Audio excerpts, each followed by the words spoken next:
we're going to sketch the parent cotangent graph.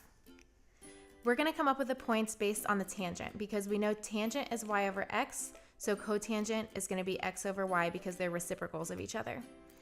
At negative pi over 2, the tangent was 1 over 0, which was undefined, so cotangent is going to be 0 over 1, which is 0. For negative pi over 4, tangent was negative 1, so we can flip it and we'll still get negative 1. Tangent at 0 was 0 over 1, which is 0. So 1 over 0, that's going to be undefined. 1 over 1 is going to be 1 over 1 when we flip it, and that's going to be 1. And 1 over 0, when we flip that, that's 0 over 1, which is 0. Then when you plot those points for cotangent, you're going to have those plus a few more. And we can connect the points.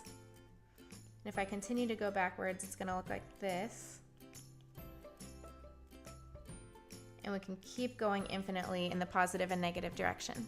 A couple things to note when comparing to tangent. Tangent's asymptotes were at negative pi over 2 and pi over 2, so that together it was pi length, which was our period. But cotangent, it's shifted, so it's right at 0.